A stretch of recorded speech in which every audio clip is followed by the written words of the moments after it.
warahmatullahi wabarakatuh. Alhamdulillah.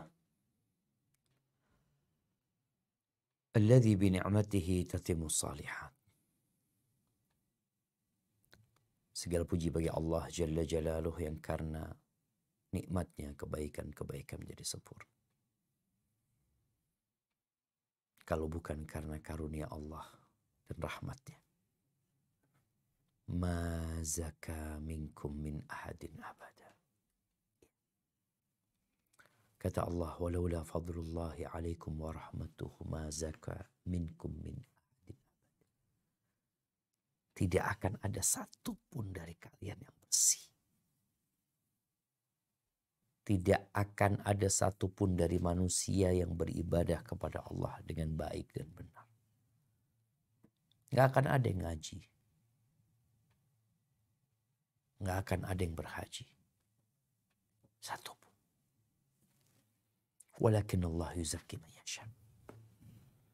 Akan tetapi Allah menyucikan siapa yang Allah kehendaki. Maka hendaklah setiap hamba bersungguh-sungguh untuk memperbaiki diri. Menata hati, mengikat niat, membulatkan tekad untuk menjadi hamba Allah Azza wa Jalla. Karena sejatinya, ya kita nggak lama hidup di sini. Kita hanya menunggu waktu. Dan waktu itu semakin dekat. Kita hanya menanti. Dan penantian kita akan segera berakhir. Maka semoga tatkala waktu itu tiba, Allah mengampuni dosa-dosa kita. Allahumma salli wa sallim ala abdika wa rasulika Sayyidina wa maulana Muhammadin wa ala alihi wa ashabihi ajma'in. Ya Allah, semoga salawat dan salam senantiasa Engkau curahkan untuk hamba kekasih-Mu,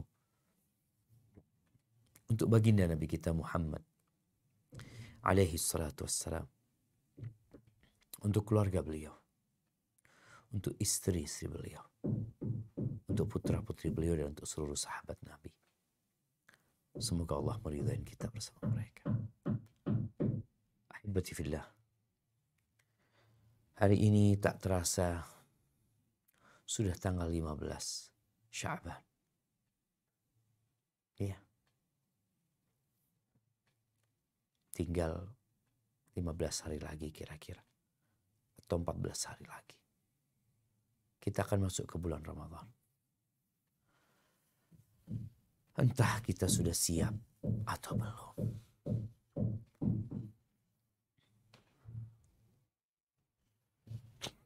Dan persiapan kita seperti apa?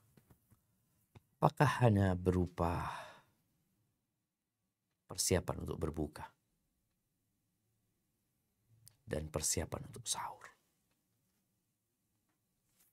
Berbuka dan sahur ini sebenarnya bukan sesuatu yang perlu dipikirkan. Karena sejatinya kita itu makan sejak dulu.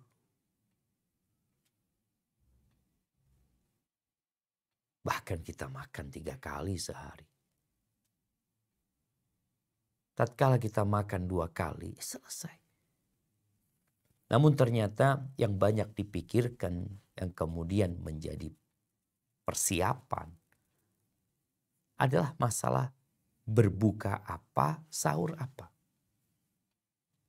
Rasul Shallallahu Alaihi Wasallam ketika beliau berbuka, beliau memberikan contoh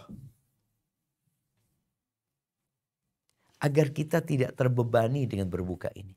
Kana yuftiru ala rutabat. Beliau berbuka makan kurma muda. Di Arab sana mereka juga bikin gulai, mereka juga bakar kambing, mereka juga punya roti, mereka juga punya bubur, mereka punya berbagai macam makanan di Arab itu. Tapi beliau yuftir ala rutabat. Beliau berbuka makan beberapa butir kurma muda. Kalau ada. Nggak ada, beliau makan kurma kering. Nggak ada juga, beliau minum air. Terus berangkat sholat. Begitu sederhananya. Tidak perlu kita pikirkan. Sahur. Beliau nyuruh kita sahur. Menunya apa? Bebas. Beliau sampai mengatakan sahur walaupun seteguk air. Beliau juga sahur. Kurma. Jadi jangan sampai Ramadan ini tetap seperti Ramadan sebelumnya. Yang kita memikirkan makan apa waktu berbuka, makan apa waktu sahur. Yang perlu dipersiapkan. Ibadah apa, amalan apa yang kita akan berjuang dan berlomba-lomba di dalam. Kalau kita nggak mempersiapkan diri dari sekarang, yang ditakutkan masuk bulan Ramadan, kita belum siap. Kita baru akan siap tatkala Ramadan akan pergi nantinya. Dan kita akan nunggu lagi tahun depan. Ahibati fillah, Rasul SAW meninggal dunia pada tahun 11 Hijriah. Di tanggal 12 Rabiul Awal. Beliau tidak sempat puasa di tahun 11 itu. Puasa terakhir beliau ya di tahun 10 Hijriah. Alaihi salatu wassalam. Dan mungkin ini adalah kajian kita terakhir ya. Membahas tentang sirah nabawiyah. Dan kita akan masuk atau melanjutkan pembahasan tentang hikmah dan pelajaran yang dapat dipetik dari wafatnya Rasulullah SAW. Nah, silahkan dibaca. Bismillah. Lanjutan kitab fikih Sirah Nabawiyah, peristiwa wafatnya Rasulullah Shallallahu Alaihi Wasallam, karya Dr. Zaid bin Abdul Karim Az-Zaid Hafidhahullah Ta'ala. 31. Kita harus mewaspadai perselisihan yang terjadi serta dampak negatif yang ditimbulkannya. Akan tetapi, kami ingin menjelaskan perselisihan yang terjadi di antara sahabat dalam berbagai hal.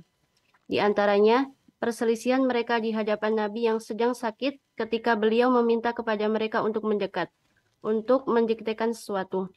Begitu pula setelah wafatnya beliau. Mereka juga berselisih apakah beliau benar-benar telah wafat atau belum. Kemudian mereka juga berselisih tentang siapa yang akan menjadi pemimpin setelah beliau wafat. Mereka juga berselisih di mana Nabi akan dikuburkan. Selain itu, perselisihan lainnya yang tidak dapat dihindari dari semenjak sakitnya Rasulullah Shallallahu Alaihi Wasallam hingga setelah wafatnya. Namun, perselisihan ini hanya sebatas pada pendapat dan hal tersebut tidak menimbulkan perpecahan di antara mereka, sehingga tetap saling menghormati dan saling mencintai. Barakallahu fiik. Al-khilafu syarr. Perselisihan itu buruk.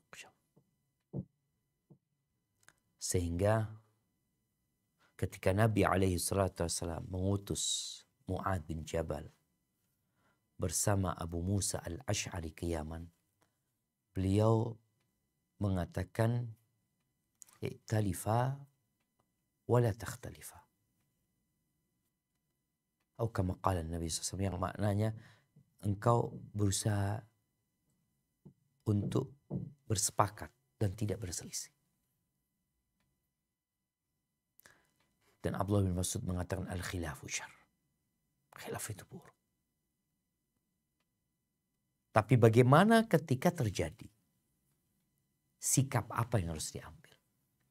Jelas Nabi SAW sebelum meninggal dunia beliau pernah menyampaikan fa innahu man ya'ish minkum ba'di fa sayara ikhtilafan katsira. Siapa yang hidup setelah aku mati maka akan mendapati banyak perselisihan. Banyak. Solusinya apa? Fa'alaikum bisunnati. Cari sunnahku kata Nabi SAW dan sunnah khalifah-khalifah sesudah aku. Kemudian Allah juga mengatakan fa in tanaza'tum fi syai' farudduhu ila Allahi wa Rasul. Kalau terjadi pertikaian dalam satu masalah, kembalikan kepada Allah dan Rasulnya. Maka kita lihat bagaimana sikap sahabat ketika mereka berselisih, mereka berusaha untuk menyelesaikannya. Tatkala ada petunjuk dari Allah, dari Rasulnya, selesai. Hanya urusan pendapat kan yang kalah. Mereka kembali saling mencintai, saling menghormati. Karena sejatinya perselisihan itu ada dua. Ada khilafun sa'ir, ada khilaf ghair sa'ir. Ada perselisihan yang lumrah, yang boleh. Artinya orang terus berselisih dalam masalah itu. Tapi ada perselisihan yang gak boleh. Di beberapa yang terjadi dengan para sahabat, mereka berselisih yang sebenarnya gak boleh mereka berselisih. Kemudian datang ayat, datang hadis yang menyebabkan mereka bersatu kembali. Jadi kita perlu belajar fiqhul khilaf. Fikih tatkala terjadi perselisihan. Apakah ini perselisihan yang memang kita harus tegas dalam masalah ini? Atau ini perselisihan yang memang ada ruang untuk berselisih? Karena orang-orang beriman itu bersaudara. Mereka tatkala berselisih tetap mereka tahu mereka sedang berselisih dengan saudara mereka. Cinta dan kasih sayang tetap ada sesama muslim. Innamal mu'minuna ikhwah. Jangan sampai perselisihan itu menyebabkan perpecahan. Karena hal itu sangatlah buruk. Contoh apa yang dilakukan para sahabat. Barakallahu fiik. Nah. 32. Menjelaskan tentang perselisihan para sahabat dalam hal wafatnya Rasulullah Shallallahu Alaihi Wasallam. Hanya sedikit yang meyakini bahwa beliau telah wafat. Di antaranya adalah Abu Bakar radhiyallahu anhu dan mayoritas sahabat tidak meyakininya. Hingga tampillah Abu Bakar dan menyampaikan khutbahnya untuk menjelaskan dan mengembalikan mereka kepada kebenaran. Berdasarkan peristiwa ini, kita dapat mengambil pelajaran seperti yang dikemukakan Ibnu Hajar, bahwa bisa jadi mereka yang jumlahnya sedikit melakukan ijtihad adalah benar, sedangkan mayoritasnya salah. Untuk menentukan kebenaran, tidak boleh atas pertimbangan banyak saja, apalagi nampak pada sebagian mereka hanya bertaklid atau mengekor kepada yang lainnya. Lanjut. Inilah yang dimaksud dari perkataan Ibnu Taimiyah, apabila sebuah persoalan diperselisihkan oleh kaum muslimin, maka setiap orang diminta untuk mengemukakan pendapatnya. Pendapat siapa saja yang paling mendekati kepada Al-Quran dan As-Sunnah, maka pendapat itulah yang dilaksanakan. Kebenaran tidak didasarkan pada tokoh dan tidak juga berdasarkan banyaknya orang yang mengatakannya. Para tokoh berfungsi untuk memperkuat kebenaran sekalipun mereka yang mengatakannya merupakan jumlah yang sangat minoritas. Jadi, pelajaran yang dapat diambil adalah kebenaran bukan berdasarkan pendapat yang mayoritas, tetapi berdasarkan pada ketetapan dan kebenaran, meskipun itu berasal dari pendapat minoritas. Inilah sikap para salafus shalih terdahulu di antaranya. Sikap Abu Bakar dalam melanjutkan misi tentara Usamah dan tidak mempedulikan pendapat mayoritas. Sikap Abu Bakar yang tetap memerangi orang-orang murtad dan tidak mempedulikan pendapat mayoritas. Sikap Umar yang tetap menahan tanah Irak dan Syam serta mengikuti pendapat para sahabat, sekalipun sebagian yang lain berpendapat sebaliknya. Hal ini bukan berarti mengabaikan pendapat mayoritas dalam berbagai hal. Pendapat mayoritas lebih diprioritaskan ketika memang tidak ada pertimbangan-pertimbangan atau dalil kuat lainnya. Namun, apabila ada pertimbangan yang lebih kuat, maka pendapat itu diprioritaskan, meskipun dari minoritas, daripada pendapat yang mayoritas. Inilah barangkali yang dimaksud dengan perkataan Ibnu Hajar dalam Al-Fath ketika berbicara tentang perselisihan sahabat yang hendak memasuki Syam yang tengah terjangkit wabah. Lalu Umar memusyawarahkannya dengan para sahabat. Ibnu Hajar berkata, pada peristiwa tersebut ada pengunggulan terhadap pendapat mayoritas.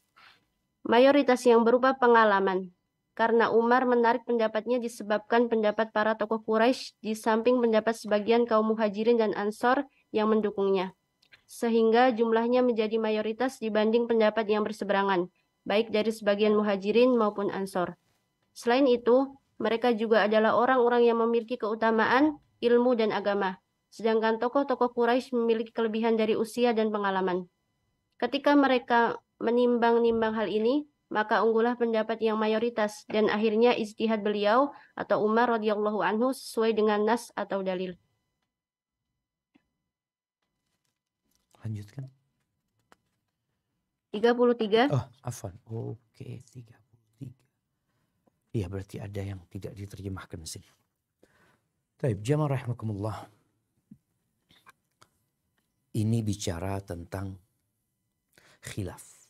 Bagaimana tatkala ada dua pendapat yang seringkali dalam masalah fikih kita mendengar ini pendapat jumhur ulama, ini pendapat Imam Ahmad. Atau ini pendapat jumhur ulama, ini pendapat Imam Syafi'i. Jadi kalau bicara jumhur itu kebanyakan para ulama. Boleh jadi kalau kita bicara 4 ulama atau 4 madhab, berarti 3:1. Kadang-kadang seperti itu. Itu dikatakan pendapat mayoritas. Apakah pendapat mayoritas itu selalu menjadi tolak ukur kebenaran? Sehingga seorang, ya antum kalau mau ikut pendapat ya pendapat yang lebih banyak gitu loh. Tidak selalu seperti itu. Di sini dicontohkan ya bagaimana sikap Abu Bakar ketika menghadapi kebanyakan para sahabat. Beliau tetap berpegang teguh dengan pendapat. Disebutkan masalah ini masalah pendapat. Setelah meninggalnya Rasulullah SAW, pasukan Usamah bin Zaid itu sudah ada sebelum meninggal Nabi SAW. Tapi mereka tertahan karena Nabi sakit. Kemudian meninggallah Rasulullah SAW. Ketika Nabi meninggal alaihissalam dan selesai Abu Bakar menjadi khalifah, Nabi telah dimakamkan alaihissalam. Banyak sahabat yang memberikan masukan kepada Abu Bakar untuk tidak memberangkatkan pasukan Usamah. Mayoritas. Karena apa? Karena memang kondisi negara sedang tidak stabil. Adanya kelompok yang murtad di sebagian negeri Islam. Ada juga kelompok yang tidak mau bayar zakat. Sedangkan pasukan Usamah ini jumlahnya besar. Pemimpinnya juga Usamah yang masih muda belia. Abu Bakar tetap menjalankan. Tidak menoleh kepada pendapat mayoritas. Karena Abu Bakar memandang ini Nabi SAW yang telah menyiapkan. Kok ana membatalkannya? Ketika kau menjadi khalifah, mana mungkin yang menjadi apa ya?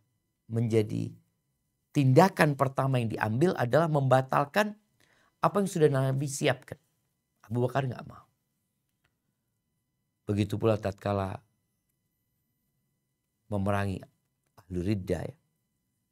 Orang-orang yang murtad. Sebagian mengatakan jangan dulu, ini tuh Abu Bakar tetap menjalankan. Baik, kemudian di sini disebutkan kapan pendapat mayoritas itu dipakai. Karena kalau bicara mayoritas belum tentu benar ya.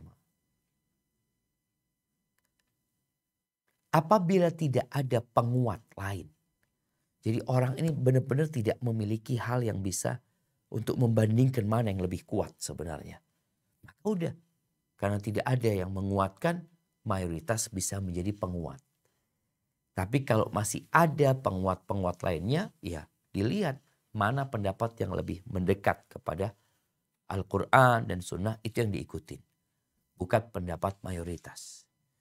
Karena kalau bicara mayoritas ini juga ya boleh tentu jadi pendapat banyak karena banyak yang muqallid, banyak yang mengikuti tanpa tahu kenapa dia mengikuti pendapat tersebut.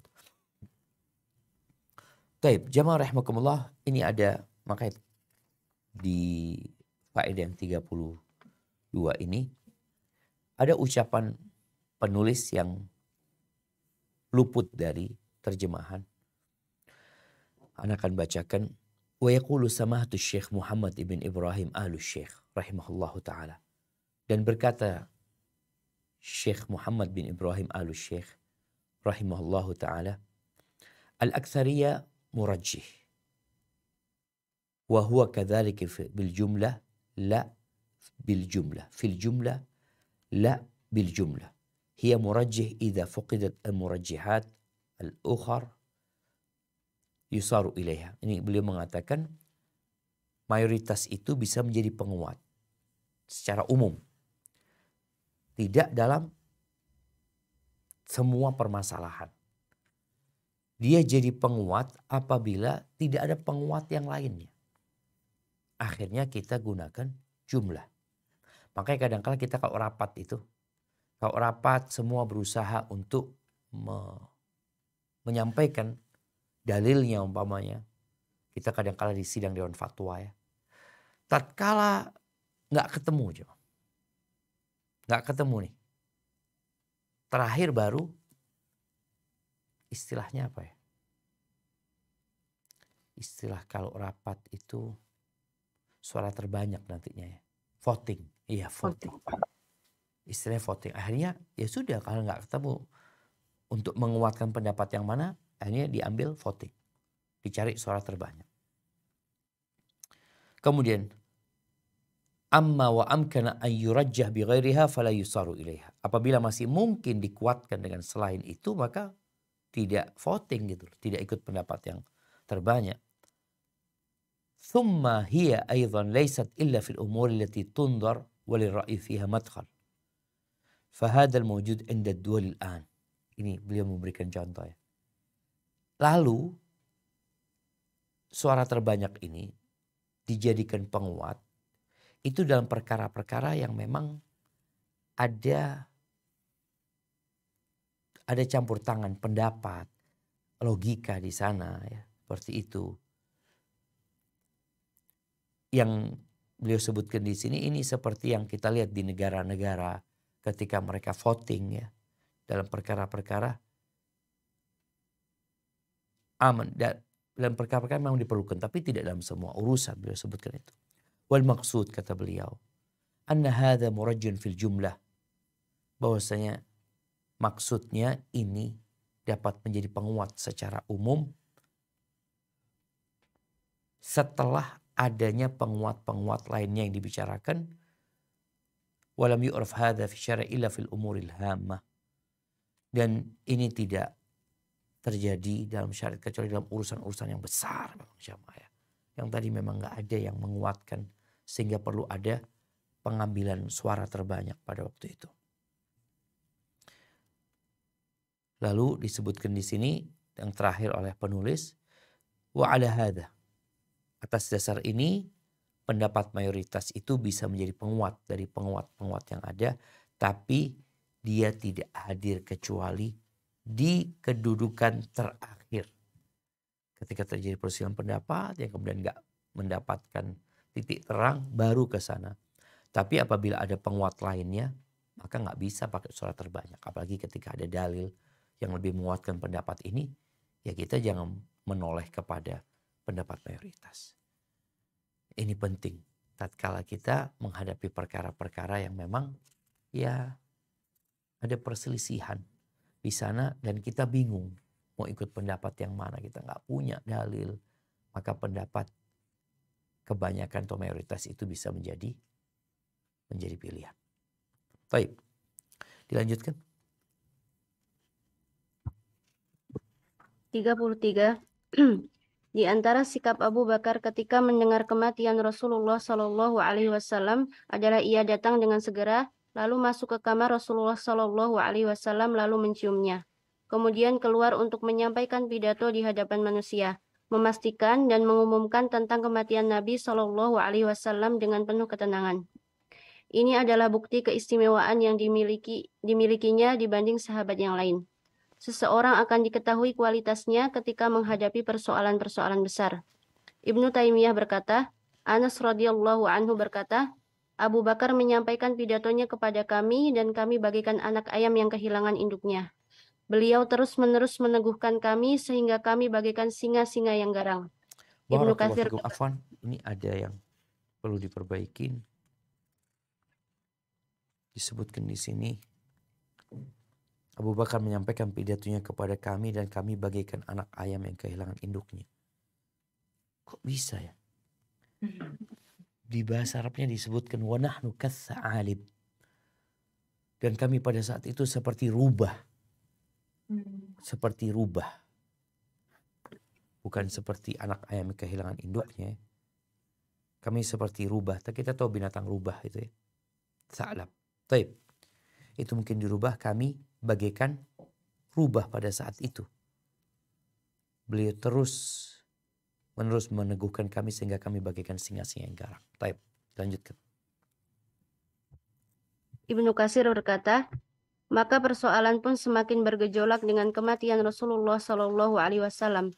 Api pun semakin membara dan persoalan pun semakin besar. Kaum muslimin mendapatkan musibah dengan meninggalnya Rasulullah Shallallahu Alaihi Wasallam. Sedangkan Umar mengingkari kematian Rasulullah Shallallahu Alaihi Wasallam tersebut seraya berkata, beliau tidak mati, beliau akan kembali sebagaimana kembalinya Musa kepada kaumnya. Orang-orang pun ribut. Tiba-tiba muncul Abu Bakar yang selalu mendapat dukungan dan pertolongan Allah lalu menyampaikan pidatonya. Imam Al-Qurtubi berkata, ayat ini adalah bukti pertama dari keberanian dan sikap heroik Abu Bakar. Ukuran keberanian dan sikap heroik adalah keteguhan hati dalam menghadapi musibah dan tidak ada musibah yang lebih besar daripada kematian Rasulullah Shallallahu Alaihi Wasallam. Orang yang mengatakan bahwa Rasulullah tidak meninggal antara lain Umar dan pengawal Utsman, sedangkan Ali tidak menjelaskan sikapnya. Lalu suasana pun menjadi gaduh. Oleh karena itu, Abu Bakar membacakan ayat bahwa Rasulullah Shallallahu Alaihi Wasallam hanyalah manusia yang memiliki ajal. Ibnu Hajar berkata, pada peristiwa tersebut terdapat gambaran betapa kuatnya hati Abu Bakar dan menggambarkan tentang keluasan ilmunya. Semoga Allah mencurahkan rahmat-Nya kepada Abu Bakar. Kenalilah wahai saudaraku tentang keutamaan dan kedudukannya. Kenalilah wahai saudaraku tentang keutamaan dan kedudukannya yang terlihat dengan jelas, baik saat Nabi hidup maupun setelah wafatnya. Allahu Akbar jemaah. Iya. Tatkala kita membaca tentang Abu Bakar Siddiq, maka kita akan melihat seorang yang dididik oleh Nabi SAW di waktu-waktu yang sulit. Allah memilih Abu Bakar itu sebagai sohibnya ketika hijrah. Pada saat orang-orang musyrikin membuat sayembara, barang siapa yang mendatangkan Nabi SAW hidup atau mati 100 ekor onta. Abu Bakar bersama Nabi pada saat itu. Pada saat sulit, tatkala Nabi SAW berdakwah, disakiti oleh orang-orang musyrikin, Abu Bakar datang membela Rasul SAW sampai beliau dipukuli dan pingsan. Maka pernah Ali bin Abi Thalib bertanya kepada pasukannya, man asja'un nas? Siapa orang paling pemberani? Kata pasukan Ali bin Abi Thalib, engkau yang orang paling pemberani. Tapi kata Ali mengatakan, amma ana, kalau aku tidak pernah berjumpa dengan musuh kecuali aku selesaikan sama dia. Tapi orang yang paling pemberani adalah Abu Bakar. Kemudian muncul kelompok Syiah yang menuduh Abu Bakar sebagai sosok yang merusak agama Allah ini. Allahu Akbar. Lihat bagaimana sikap Abu Bakar di saat Nabi hidup dan setelah Nabi meninggal dunia. Dia hadir untuk menguatkan para sahabat yang lain. Dia hadir untuk mengokohkan tiang-tiang agama pada saat itu. Dia hadir untuk mengajak umat bangkit. Bagaimana disebutkan bahwasanya sebelum datangnya Abu Bakar ya, Anas mengatakan Kita seperti tha'alib, kita seperti rubah-rubah. Rubah yang mungkin akan menerkam sesuatu dengan sembunyi-sembunyi. Mungkin melakukan tipu daya. Datang Abu Bakar Siddiq radhiyallahu ta'ala anhu. Apa katanya? Fama zala yuthabbituna hatta sirna kal usud. Usud. Abu Bakar terus meneguhkan kami. Menguatkan kami. Sehingga ya sahabat yang awalnya seperti rubah ya. Yang ini sikapnya gak jelas. Yang ini teriak-teriak. Tidak mempercayai kematian Nabi SAW. Mereka bangkit kembali seperti singa-singa.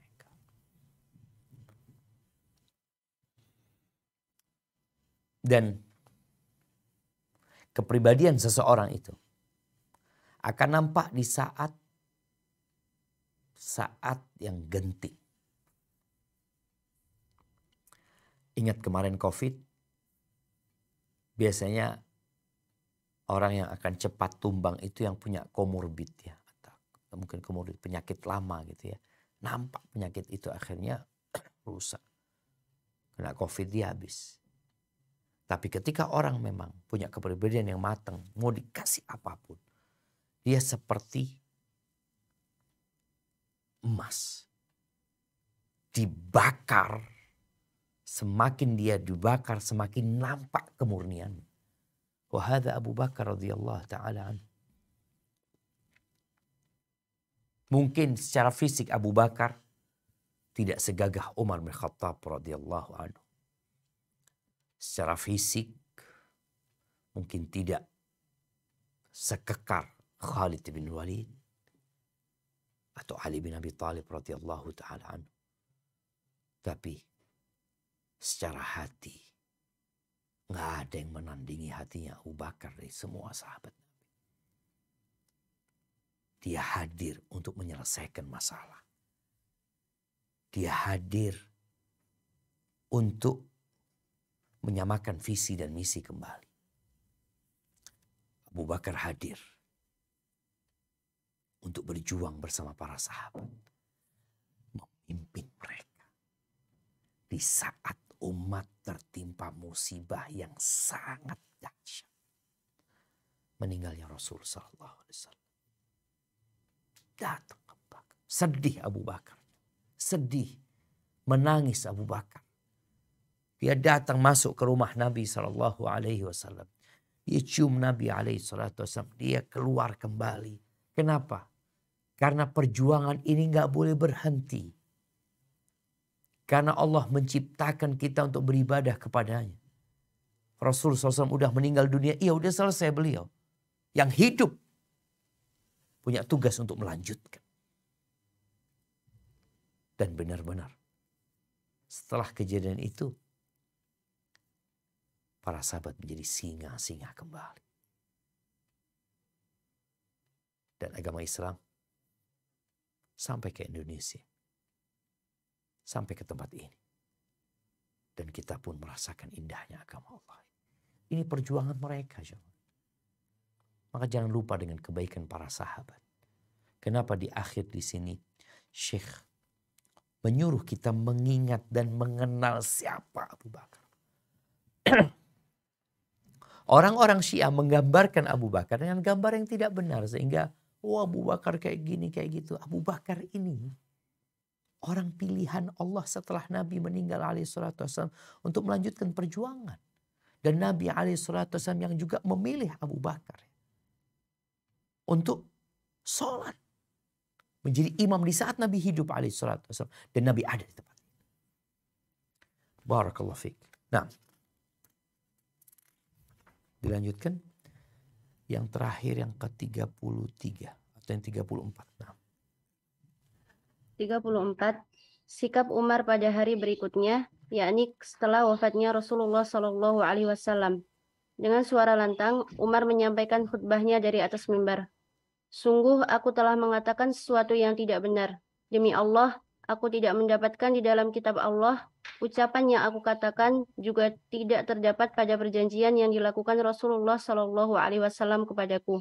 Namun Aku hanya berharap agar Rasulullah Shallallahu Alaihi Wasallam tetap hidup hingga beliaulah yang terakhir di antara kita. Apa yang dilakukan Umar tersebut memberikan pelajaran kepada kita untuk bersegera kembali kepada kebenaran. Sebab kembali kepada kebenaran adalah bagian dari agama. Allah Ta'ala berfirman tentang kisah Nuh alaihissalam, A'udzu billahi minasyaitonir rajim. Qala rabbi inni a'udzu bika an as'alaka ma laysa li bihi 'ilm wa illa taghfir li wa tarhamni akum minal khasirin. Dia Nuh berkata, "Ya Tuhanku, sesungguhnya aku berlindung kepadamu untuk memohon kepadamu sesuatu yang aku tidak mengetahui hakikatnya. Kalau engkau tidak mengampuniku dan tidak menaruh belas kasihan kepadaku, niscaya aku termasuk orang-orang yang rugi." Quran Surat Hud ayat 47. Di dalam ayat tersebut terdapat kisah kembali dan tunduknya Nabi Nuh kepada perintah Allah dan memohon ampun kepadanya. Tidak pantas bagi seorang muslim untuk menyombongkan diri dengan tidak mau kembali kepada kebenaran. Selain itu, Umar Al-Faruq merupakan contoh yang baik dalam hal ini. Dia kembali kepada kebenaran dan mengumumkan kekeliruannya dari atas mimbar Rasulullah Shallallahu Alaihi Wasallam. Semoga Allah mencurahkan rahmatnya setiap saat kepada Umar Al-Faruq, khususnya pada kasus ini. Ia telah memberikan kepada kita pelajaran yang penting, yang terkadang kebanyakan manusia menolak untuk melakukannya. Padahal derajat mereka tidak seperti Umar. Semoga Allah selalu menolong. Ya Allah, limpahkanlah keberkahan-Mu kepada hamba, Nabi dan kekasih-Mu Muhammad bin Abdullah, juga kepada keluarga dan sahabatnya, dan orang-orang yang mengikutinya, dan berjalan di atas pedomannya hingga hari pembalasan. Barakallahu fiik.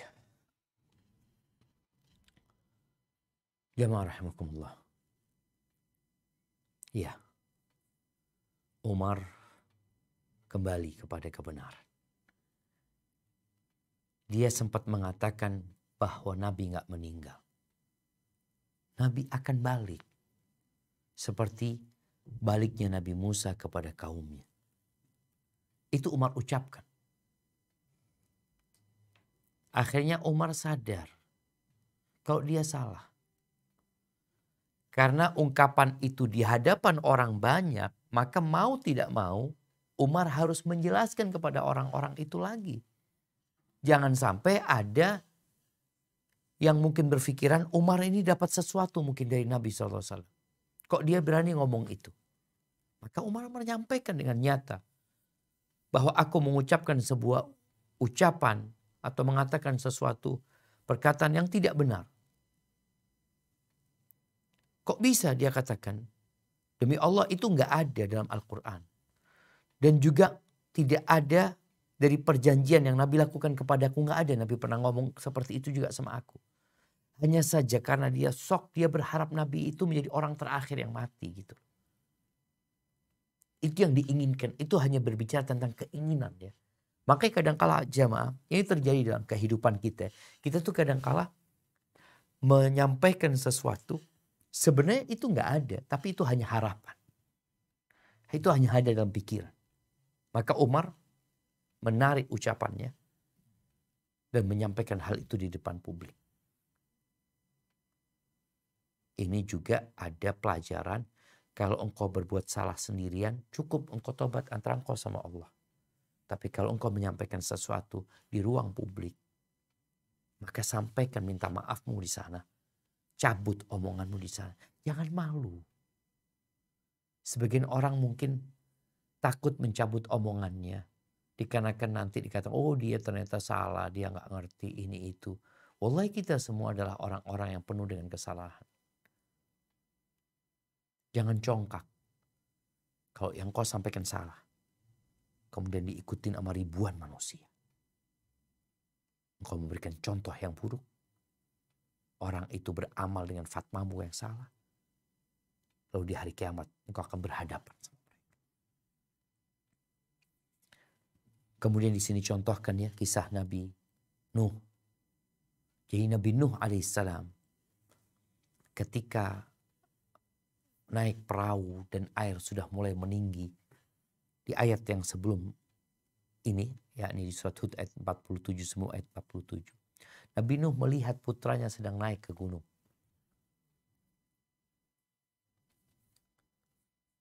Kemudian Nabi Nuh alaihissalam memanggil, ya bunayyarkam ma'ana, wala takun ma'al kafirin.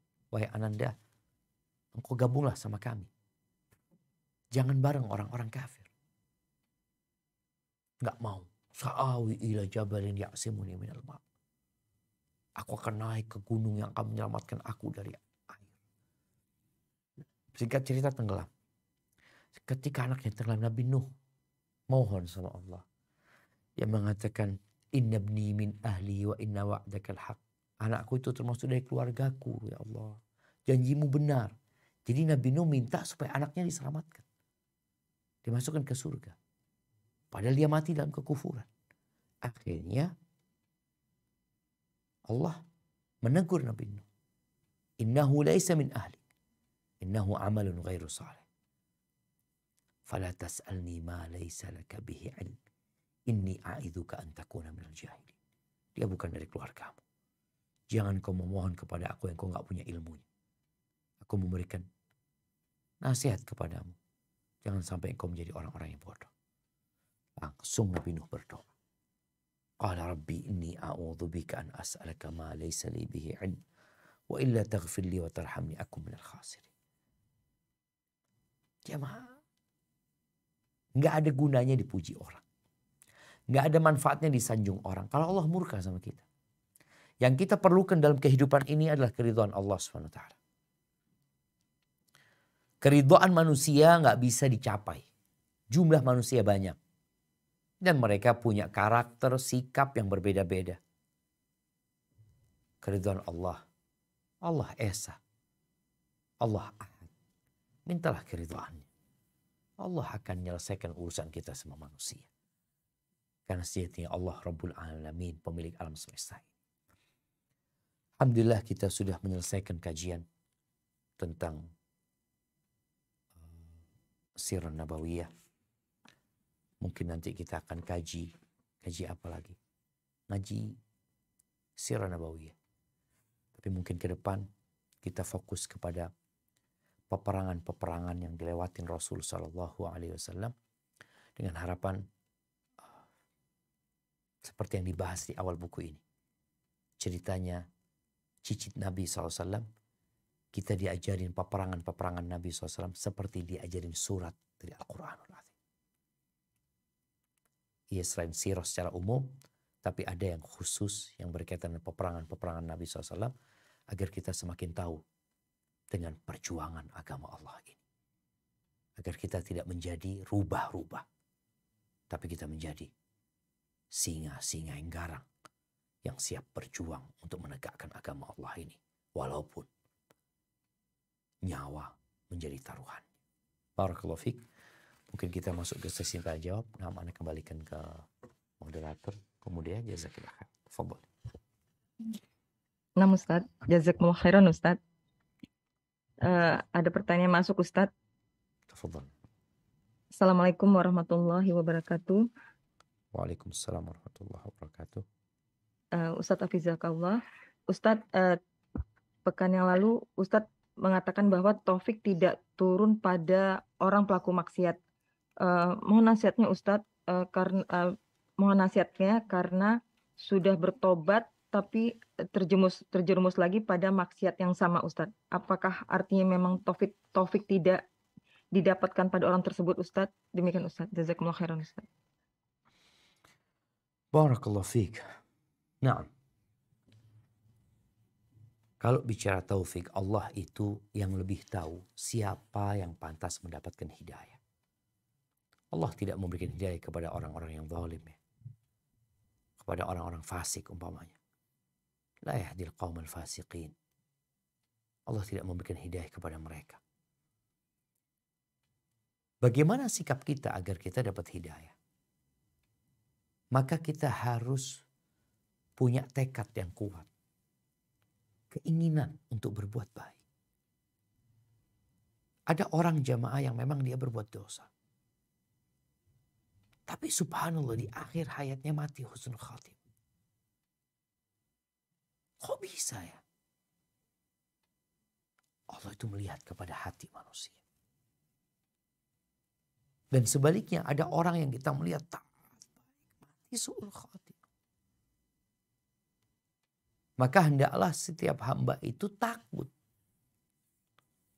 Sehingga dia berdoa memohon kepada Allah Azza wa Jalla. Allahumma inni as'aluka al-huda wat-tuqa wal-afaf wal-ghina. Dia mengatakan, Rabbana la tuzigh qulubana. Wahai Rabb kami, jangan palingkan hati kami. Ba'da idh hadaitana. Bagaimana doa istiftah dalam salat ya? Nabi mengatakan, Allahumma ba'id baini wa baina khatayaya kama ba'adta bainal masyriq wal maghrib. Ya Allah, jauhkan aku dari kesalahan-kesalahan aku sebagaimana Kau jauhkan antara timur dan barat. Wa naqqini min khatayaya kama yunaqqa thawbul abyadu minad danas. Dan sucikan aku dari kesalahan-kesalahan aku sebagaimana disucikan baju yang putih dari noda. Waghsilni min khatayaya. Dan cuci aku dari dosa-dosa dengan air, dengan barat, dengan salju. Artinya kita memang minta sama Allah. Karena dosa ini kalau terus-terusan membuat hati ini tertutup gitu. Kalau sudah telungkup tadi, engkau mau datangkan 1000 ustadz, dia seperti gelas yang telungkup. Mau didatangkan air 50.000 liter, dituangkan di sana. Tak masuk. Hadza wallahu a'lam bissawab. Ustaz, jazakumullah khairan Ustaz. Pertanyaan berikutnya Ustaz. Assalamualaikum warahmatullahi wabarakatuh. Waalaikumsalam warahmatullahi wabarakatuh.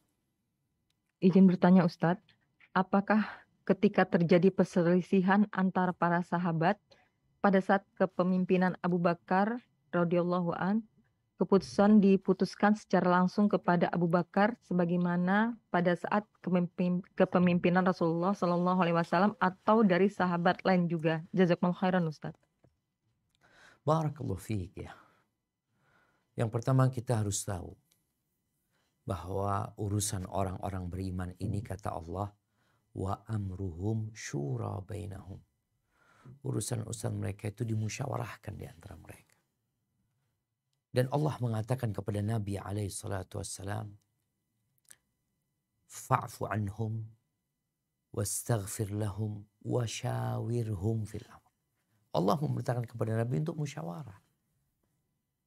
Memang keputusan nanti Nabi.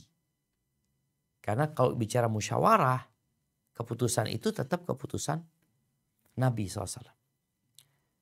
Nabi mendengarkan dari para sahabat seperti ketika mau perang Badar ya. Mau perang Badar, mau perang Uhud, mau perang Khandaq, beliau bermusyawarah. Ada masukan yang baik, ada ide yang cemerlang, beliau pakai. Maka sahabat mengikutinya. Dan hasil musyawarah itu hasil bersama. Ketika perang Uhud, para sahabat menginginkan untuk menghadapi musuh di luar kota Madinah. Nabi pendapatnya ingin bertahan dalam kota Madinah. Akhirnya Nabi memilih untuk keluar. Para sahabat merasa mereka salah karena memaksa Nabi SAW. Mereka mengatakan, ya Rasulullah kita ikut pendapatmu gitu loh. Padahal Nabi sudah pakai baju besi pada waktu itu. Selesai sholat asar. Maka beliau mengatakan Nabi kalau sudah pakai baju perang gak boleh. Dia angkat lagi, dia lepas lagi. Sampai Allah memberikan keputusan. Jadi gak berubah gitu loh. Musyawarah itu tetap dilakukan. Di masa Abu Bakar musyawarah. Tapi ada hal-hal yang Abu Bakar menegaskan itu yang harus dilakukan.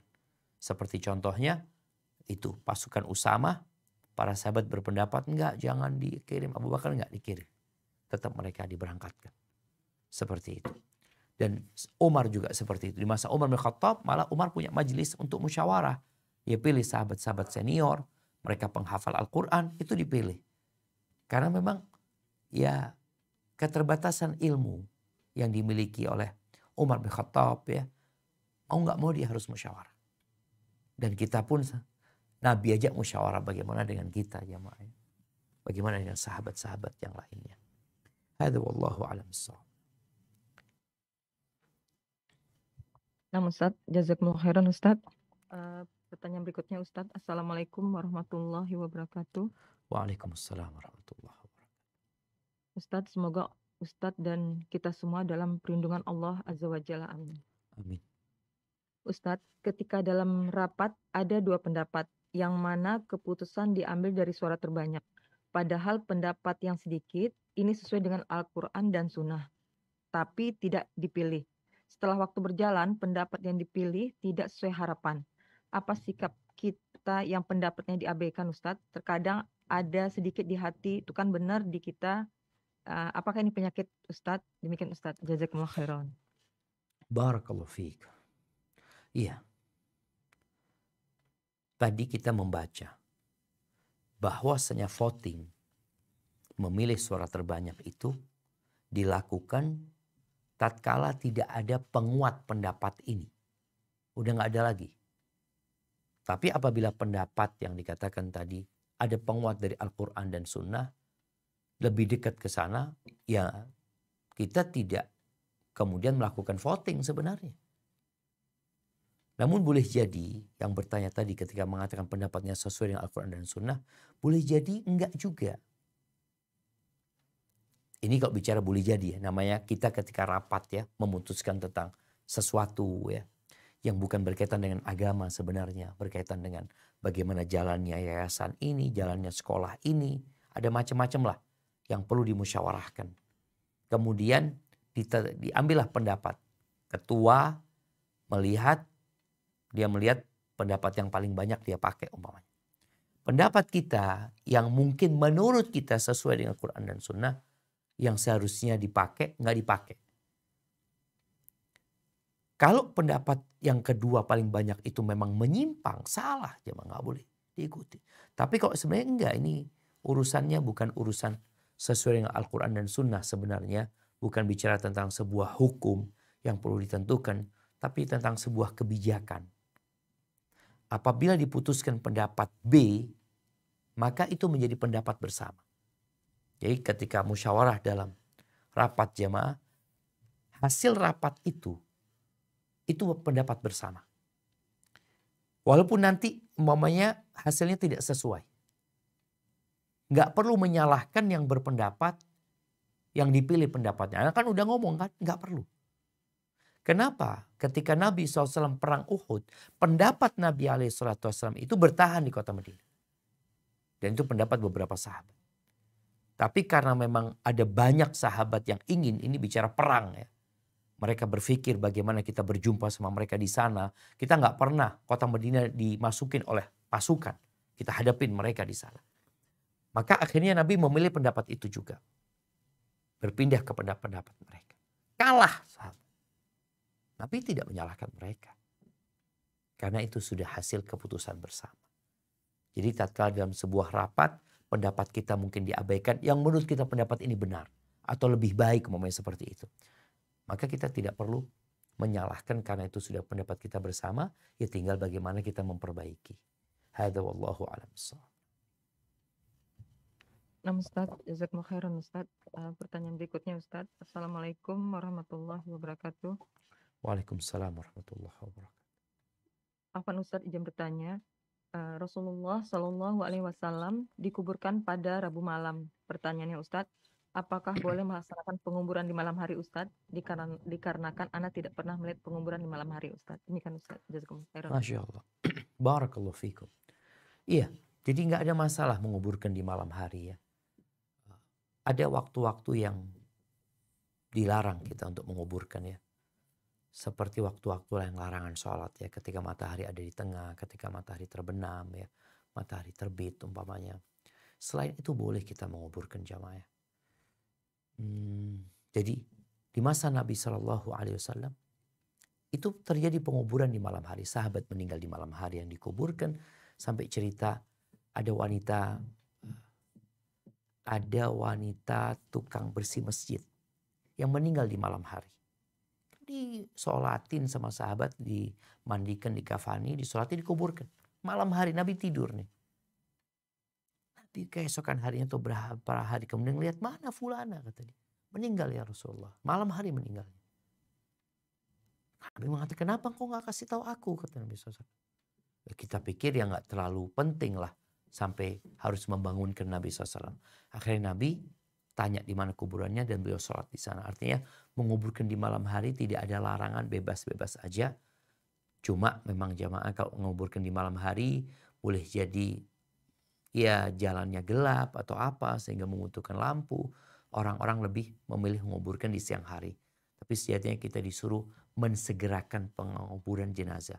Meninggal ba'dal maghrib, ya udah kuburkan mamanya jam 9 malam mamanya atau jam 10 malam, nggak usah nunggu pagi kalau memang tidak ada yang ditunggu. Hadza wallahu a'lam bissawab. Nah, Ustaz, jazakumullah khairan Ustaz. Pertanyaan berikutnya Ustaz. Assalamualaikum warahmatullahi wabarakatuh. Waalaikumsalam warahmatullahi wabarakatuh. Ustadz, bagaimana dengan keadaan si mayit Ustadz atas hutangnya Ustadz yang sangat besar, dan semasa sakitnya yang memberi hutang mengatakan jangan pikirkan dulu hutangnya, fokus dengan kesehatan, begitu Ustadz. Ternyata si mayit akhirnya yang berhutang meninggal Ustadz. Demikian Ustadz. Pertanyaannya kemudian pertanyaan bagaimana dengan si mayit Ustadz dengan keadaan utang yang sangat besar Ustadz. Tapi semasa sakitnya yang memberi hutang mengatakan jangan pikirkan dulu gitu Ustadz. Jadi membuat si mayit mungkin pada akhirnya tenang gitu Ustadz. Barakallahu fiik. Ya jemaah, berkaitan dengan hutang ya. Hutang tetap hutang. Bagaimana dengan kondisi mayit yang dia tidak bisa membayar hutangnya? Dia meninggal dunia. Yang pertama kita tahu diambilkan dari warisannya. Ketika warisannya nggak cukup, maka ini akan menjadi tanggungan dia. Terus bagaimana? Ahli waris tidak ada yang membayar. Apakah itu akan menjadi beban buat dia kelak pada hari kiamat? Ada beberapa penjelasan para ulama. Rasul SAW di awal Islam, beliau tidak mau mensolatin mayit yang punya utang. Kemudian setelah itu, beliau mau mensolatin. Karena kalau yang punya utang itu akan ditanggung oleh negara, oleh Baitul Mal. Ketika memang dia tidak mampu untuk membayarnya. Artinya nggak ada warisan, nggak ada apa. Dan utangnya itu juga bukan utang yang berkaitan dengan gaya hidup atau apa. Memang kebutuhan hidup dia. Maka semoga kalau dikatakan tadi mayit yang meninggal dunia, kemudian dia nggak bisa bayar hutang. Dan memang nggak punya harta yang bisa dijual ya untuk dibayarin utang. Maka semoga Allah mengampuni dia jemaah. Dan mungkin kita perlu nego sama orang yang ngasih utang itu agar dia memaafkan dan itu akan menjadi pahala yang besar buat dia. Hadza wallahu a'lam bissawab. Assalamualaikum Ustadz. Waalaikumsalam warahmatullahi wabarakatuh. Saya mau bertanya tentang sholat nisfu saben semalam ya Ustadz. Nah. Semalam saya diajak teman nih. Setelah membaca Yasin 3 kali, mereka menjalankan sholat 100 rakaat Ustadz, dua salam gitu. Gimana itu hukumnya Ustadz? Habis itu kita diajak sholawatan sambil mengangguk-anggukkan kepala gitu loh Ustadz. Saya juga baru semalam gitu maksudnya. Terus itu gimana Ustadz hukumnya? Waalaikumsalam warahmatullahi wabarakatuh. Waalaikumsalam warahmatullahi wabarakatuh. Nah, ahibati fillah, berkaitan dengan berbagai macam ritual ya yang dilakukan di malam nisfu Sya'ban ya. Di antaranya mereka menghidupkan malam nisfu Sya'ban. Kemudian mereka ada acara makan bersama, mungkin mereka juga bersolat, berzikir. Dalam beragama, kita harus berilmu terlebih dahulu. Ada banyak hadis yang berkaitan dengan malam nisfu Sya'ban. Tapi hadis-hadis itu kebanyakannya adalah dhaif. Tidak bisa dipakai. Dan memang ada cerita siapa yang memulai terlebih dahulu menghidupkan malam nisfu Sya'ban. Di masa Nabi SAW, beliau tidak pernah berkumpul di masjid di malam nisfu Sya'ban. Mengumpulkan sahabat ya, yang laki, yang perempuan, anak-anak bawa makanan umpamanya, kemudian baca Yasin, kemudian sholat seperti yang disebutkan. Nggak ada. Nabi tidak melakukan itu. Abu Bakar juga tidak melakukan. Umar juga tidak melakukan. Uthman juga tidak melakukan. Ali juga tidak melakukan. Baca umpamanya, apakah Imam Syafi'i melakukan hal itu? Enggak juga. Maka tugas kita ketika mau beramal, ada banyak amalan yang mungkin sudah rutin dilakukan di masyarakat. Sehingga masyarakat melakukannya meyakini seperti inilah yang disyariatkan. Sekarang kita perlu bertanya, apakah itu dilakukan apa tidak? Sepanjang yang Anda tahu, Nabi tidak pernah melakukan hal itu. Dan hadis-hadis yang berkaitan dengan nisfu Sya'ban dhaif. Ada yang meyakini nisfu Sya'ban adalah malam penentuan takdir. Sehingga mereka membaca doa ini dan itu agar takdirnya setahun itu jadi baik. Sedangkan yang benar dan sahih, malam penentuan takdir itu Lailatul Qadar. Dan malam itu malam yang misterius, dalam artian gak tahu malam keberapa. Nisfu Sya'ban jelas, malam 15. Lailatul Qadar yang lebih baik dari 1000 bulan, itu malah sebagian orang mengabaikannya. Sedangkan sibuk dengan malam yang tadi, yang tidak jelas kesahihan hadisnya. Mereka melakukan amalan yang jelas. Yang sudah pasti itu malam penentuan lebih baik dari 1000 bulan, malah diabaikan oleh sebagian orang.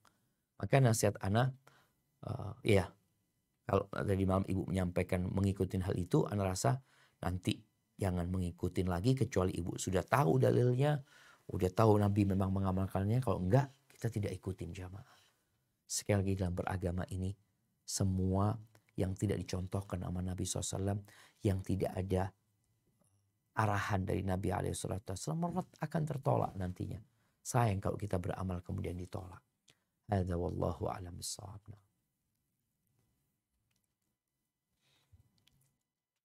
Assalamualaikum Ustadz. Waalaikumsalam warahmatullahi wabarakatuh. Ahlan wa sahlan, barakallahu fikna.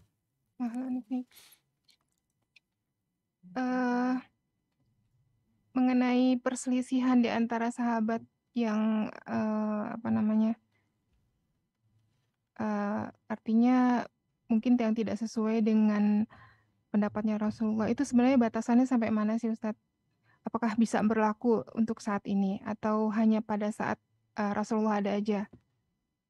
Yang kedua mengenai sifat membenci seorang ayah merupakan sifat kekafiran, itu benar nggak Ustadz? Kalau itu benar atau sahih, bagaimana cara kita memahami kalau itu merupakan sifat kekafiran? Syukran Ustadz. Barakallahu fiik. Iya, berkaitan dengan perselisihan dengan para sahabat yang terjadi di masa Nabi SAW, artinya Nabi mungkin berselisih, itu memang yang Nabi SAW mengajak para sahabat bermusyawarah. Ketika Nabi mengajak para sahabat bermusyawarah, maka muncullah pendapat-pendapat dari para sahabat. Nabi kadang-kala mengatakan alaihissalam, asyiru alayya ayuhan nas. Coba aku minta pendapat kalian wahai umat manusia. Beliau minta sehingga di sini terjadi ya menukar pendapat. Jadi akhirnya Nabi memilih pendapat yang berlaku. Adapun yang sebelum meninggalnya Nabi alaihissalam, ya memang mereka bingung, Nabi sakit gitu loh. Mereka nggak paham ini gimana. Mereka ribut di antara mereka sendiri, akhirnya para sahabat, lalu Nabi mengusir mereka. Ini nggak jadi. Nabi tidak jadi menulis sebuah kitab yang pernah beliau inginkan sebelum meninggal dunia. Baik, itu yang berkaitan dengan pertanyaan pertama. Pertanyaan kedua, berkaitan sebenarnya orang yang membenci bapaknya. Kalau kebencian dia itu karena Allah Azza wa Jalla, maka nggak ada masalah sebenarnya. Karena seorang itu cinta karena Allah, benci sama Allah. Mau sama bapak, mau sama anaknya, mau sama istrinya, mau sama orang-orang dekatnya, dia benci karena Allah, cinta karena Allah. Tapi kalau kebencian yang menyebabkan dia itu berlepas diri dari bapaknya, nggak mau bernasab dengan nasab bapaknya, maka ini yang bermasalah. Yang disebutkan kufur ya, termasuk salah satu kekufuran anak kepada orang tuanya, nggak bersyukur sama orang tuanya. Dan termasuk dosa besar ketika seorang dia tidak mau bernasab atau berlepas diri dari orang tuanya. Ini yang merupakan sifat kekufuran dari sisi dia tidak bersyukur kepada orang tuanya. Ada anak-anak yang seperti itu. Dan ada wanita-wanita atau anak katakan ibu ya. Ibu yang memaksa anaknya untuk tidak ketemu sama bapaknya, untuk berlepas diri dari bapaknya, untuk nggak pakai nasab bapaknya. Maka ini juga termasuk dosa besar, termasuk dari kekufuran tadi. Kekufuran, ya ada hal-hal yang disifatin dengan kekufuran. Seperti contohnya sibabul muslim fusukun wa qitaluhu kufur. Mencela seorang muslim itu kefasikan dan membunuh dia adalah kekufuran. Yakni bukan kekufuran yang mengeluarkan dari Islam, ada kekufuran yang dibawa kekufuran. Tapi itu termasuk dari salah satu dosa besar. Hadza wallahu a'lam bissawab. Ustaz, jazakumullah khairan Ustaz. Pertanyaan berikutnya. Assalamualaikum warahmatullahi wabarakatuh. Waalaikumsalam warahmatullahi wabarakatuh. Ana pernah dapatkan suatu hadis yang berbunyi akan terputus amalan anak Adam yang sudah meninggal kecuali 3 perkara. 1, amal jariah. 2, ilmu yang bermanfaat. 3, doa yang soleh. Pertanyaannya Ustadz, misalnya meninggal adalah seorang nenek. Ketika seorang cucunya yang mendoakan, apakah doanya akan sampai juga kepada neneknya Ustadz? Demikian Ustadz. Jazakumullah khairan Ustadz. Ya jemaah. Kalau bicara amalan anak Adam akan terputus ya. Gak berlanjut. Kecuali 3. Ilmu yang dimanfaatkan. Yang kedua, sedekah jariyah. Yang ketiga, anak soleh yang mendoakan. Kenapa disebut anak soleh yang mendoakan? Karena ada anak yang gak soleh. Yang gak mendoakan. Dia gak pernah berdoa buat dirinya sendiri, apalagi doa buat orang tuanya. Sehingga punya anak banyak pun, kalau gak soleh, ya putus juga amalnya nanti dia. Bagaimana dengan cucu? Sejatinya kalau bicara doa, kita boleh mendoakan siapa saja. Tidak ada hubungan keluarga pun. Kita mendoakan. Allahumma ghfir lil mu'minina wal mu'minat wal muslimina wal muslimat al ahya minhum wal amwat. Kita doakan. Tapi kan gak selalu. Kalau anak yang soleh doanya selalu. Bagaimana dengan cucu yang soleh? Kalau dia selalu mendoakan kakek neneknya, ya sama dia akan sampai doanya. Karena dia mohon sama Allah agar Allah mengampuni kakek neneknya seperti itu. Jadi ketika disebut anak soleh yang mendoakan, bukan berarti kalau orang lain mendoakan tidak dikabulkan sama Allah. Tatkala orang meninggal dunia, tatkala kita dengar berita fulan meninggal dunia, kita ketika menyebutkan para ulama, qala al-imam Syafi'i rahimahullah, kita bukan anaknya Imam Syafi'i. Kita katakan rahimahullah. Qala al-imam Ahmad rahimahullah. Qala Abu Hurairah radhiyallahu anhu umpamanya. Ini semua doa. Maka sebenarnya doa yang tidak terputus kalau dia baca terus ya nggak akan terputus. Tapi kalau anak soleh biasanya selalu ingat ya sama orang tuanya. Tapi kalau yang lainnya doanya ya kalau lagi ingat. Kalau dia selalu ingat, kalau orang lain kalau lagi ingat. Intinya ketika kita mendoakan orang yang sudah meninggal dunia, ya Allah akan mengabulkan doa-doa kita. Hanya tadi perbedaannya ketika dia anak, dia selalu ingat. Tapi kalau kita, kalau lagi ingat baru berdoa. Hadza wallahu a'lam bissawab. Nah Ustadz, jazakallahu khairan Ustadz. Pertanyaan berikutnya yang masuk. Assalamualaikum warahmatullahi wabarakatuh. Waalaikumsalam warahmatullahi wabarakatuh. Nah, Ustadz Hafizakallah, izin bertanya. Bagaimana hukum seorang bapak yang lebih mementingkan orang-orang lain daripada nafkah istri dan anak-anaknya Ustadz? Demikian Ustadz. Jazakallahu khairan Ustadz. jamaah rahimakumullah. Masalah ini terjadi karena banyak yang menikah tanpa ilmu. Dia nggak tahu kenapa dia menikah. Untuk apa dia menikah. Dan bagaimana pernikahan itu. Bagaimana berumah tangga. Muncullah orang-orang yang kemudian KDRT. Muncul orang-orang yang tidak memberikan nafkah kepada istri dan anak-anaknya. Muncul orang-orang yang bercerai kemudian putus silaturahim di antara mereka. muncul orang-orang yang tidak tanggung jawab dengan anak-anak yang mungkin ketika sudah bercerai ikut istrinya, atau munculnya wanita-wanita, ibu-ibu yang tidak mau kenal sama atau tidak mau mengenalkan anaknya sama bapak. Kalau dikatakan bagaimana hukumnya, ya dosa. Ya. Kalau kita bicara kewajiban jamaah, di sini orang perlu tahu mana yang wajib dan mana yang sunnah. Kita berbuat baik sama orang lain, nolong orang lain, itu perbuatan baik. Tapi memberikan nafkah kepada istri dan anak-anak itu kewajiban. Engkau bakal ditanya. Makanya bagaimana Allah Azza wa Jalla di dalam Al-Quranul Karim menyebutkan liyunfiq dzu sa'atin min sa'ati. Hendaklah orang yang punya keluasan rezeki memberikan nafkah sesuai dengan keluasan rezekinya. Yang sedikit rezekinya sempit, ya udah dia kasih sesuai dengan yang dia miliki. Jadi intinya nafkah ini menjadi sebuah kewajiban bagi orang tua, bagi bapak kepada anaknya, bagi suami kepada istri-istrinya. Ar-rijalu qawwamuna 'alan nisa bima faddalallahu ba'dahum 'ala ba'din wa bima anfaqu min amwalihim. Karena mereka berinfak gitu. Ini sebuah perintah agar mereka melakukan itu. Hadza wallahu a'lam bishawab. Intinya kalau dapat orang seperti itu perlu ada yang ngasih tahu. Perlu ada yang memberikan pencerahan kepada dia.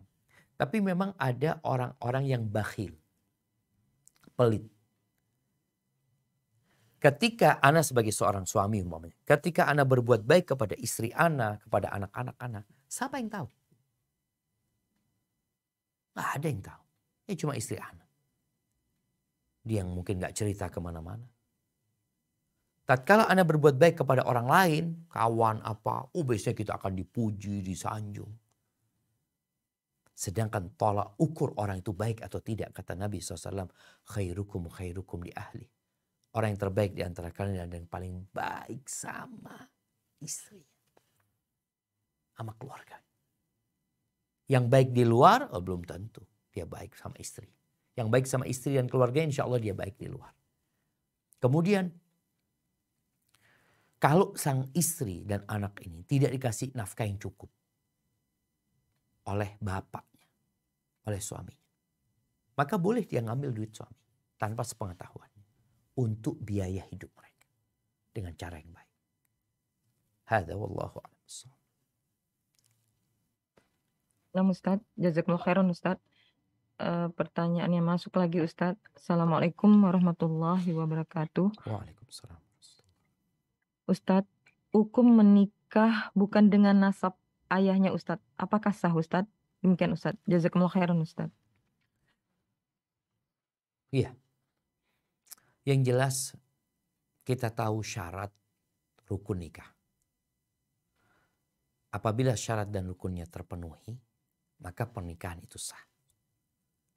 Kalau mungkin ada kesalahan nama atau perubahan nama, dirubah namanya.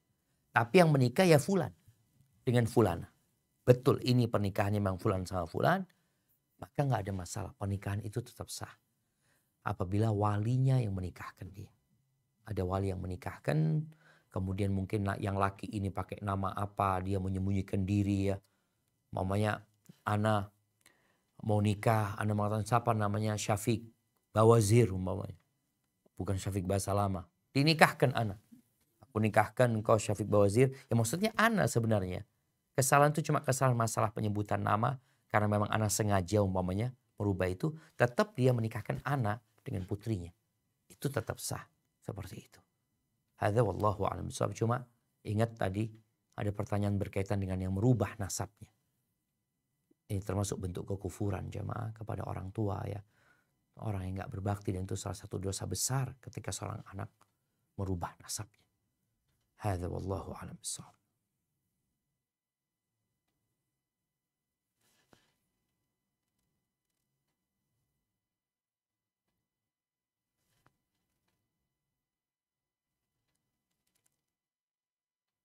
Naam, tafadhali.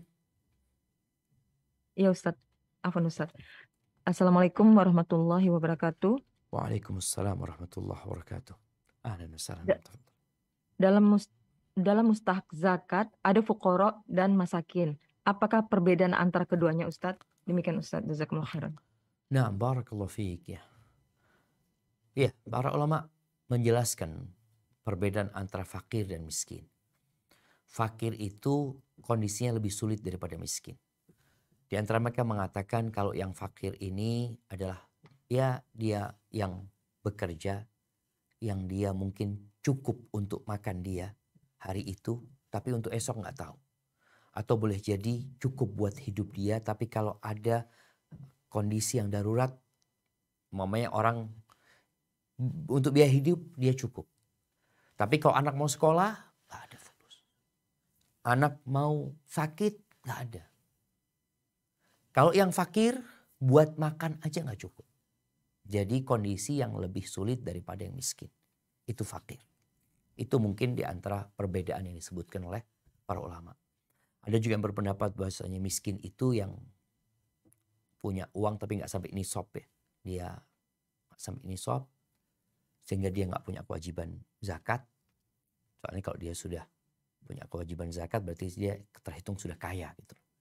Tapi mungkin yang lebih tepat seperti yang disebutkan tadi, kalau miskin itu dia punya penghasilan yang cukup untuk biaya hidup dia, tapi kalau ada hal-hal yang darurat udah nggak ada, dia nggak punya apa-apa, dia mungkin harus ngutang ke sini ke sana. Tapi kalau fakir dia nggak cukup, maksudnya untuk biaya hidupnya aja nggak cukup dia. Kalau orang normal makan 3 kali, mungkin dia makan 2 kali atau dia makan sekali. Itu kondisi fakir. Hadza wallahu a'lam bissawab. Nah Ustadz, jazakumullah khairan Ustadz. Pertanyaan berikutnya Ustadz. Assalamualaikum warahmatullahi wabarakatuh. Waalaikumsalam warahmatullahi wabarakatuh. Izin bertanya Ustadz, Ana sudah sering sekali dibanding-bandingkan dengan anak tetangga yang sudah hafizah Ustadz oleh orang tua Ana. Maka apakah Ana mengambil jalan pintas dengan cara cepat-cepat hafizah? Karena orang tua Ana bilang seperti ini, lihat tuh anak, lihat tuh dia sudah bisa membahagiakan orang tuanya. Kamu gimana? Mohon nasihatnya Ustadz. Tunggu, itu jalan pintas untuk menghafal gimana maksudnya? Mungkin sebenarnya dia mampu untuk menghafal banyak Ustadz, tapi lebih ke arah santai gitu Ustadz. Nah, Sebenarnya dia mampu Ustadz. Masya Allah. Akhirnya orang tua yang berkata seperti itu Ustadz. Iya. Jadi orang tua itu sayang sama anaknya. Terkadang dia memotivasi anaknya dengan memberikan contoh orang lain. Ya kalau itu orang lain mungkin bisa memotivasi. Seperti fulan juara 1 ini itu. Tapi jangan sampai orang tua itu memotivasi anaknya dengan anaknya yang lain. Karena takut terjadi pilih kasih ya. Kemudian orang tua dianggap sama anaknya lebih cinta sama fulan ini dan itu. Mungkin itu perlu dihindari. Tapi kalau apa sikap anak sekarang dengan orang tua yang mengatakan ya Allah fulan udah hafal engkau kapan yo. Seperti itu fulan udah. Memang kadang-kala orang tua kalau anak-anaknya udah kuliah, fulan sudah selesai skripsinya. Engkau kapan mau selesai skripsinya? Pokoknya seperti itu. Itu memotivasi anak-anak supaya mereka semangat. Maka seharusnya engkau semangat. Gak ada masalah.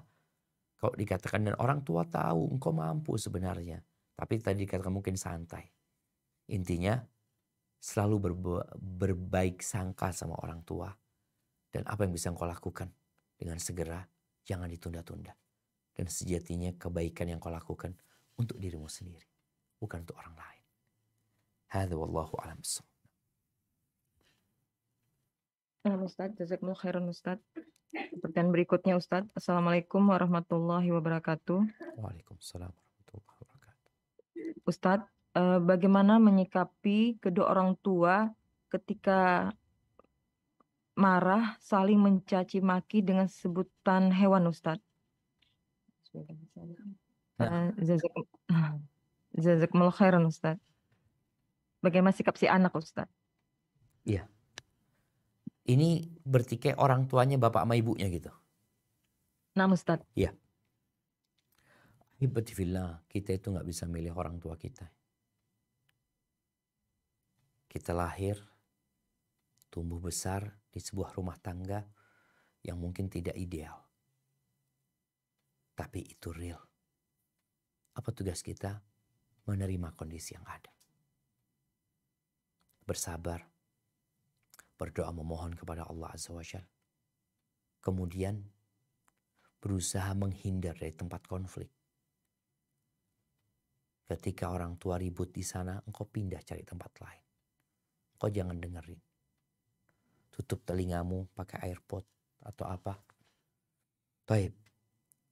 Kemudian ini ketika terjadi. Ketika sudah terjadi, apabila engkau bisa ngobrol sama bapak sama ibumu, engkau ngomong. Ayah, bunda, kalau aku boleh minta sesuatu. Minta apa? Kalau ayah bunda ribut, aku minta aku tidak mendengar kecuali yang baik. Minta sama orang tuanya. Atau minta keributan itu jangan terdengar sama aku. Aku ingin tumbuh besar mencintai bapak dan ibu gitu loh. Karena kalau anak dengar bapaknya ngomong ini, ibunya ngomong ini, dia jadi benci akhirnya. Tapi itu benci karena Allah.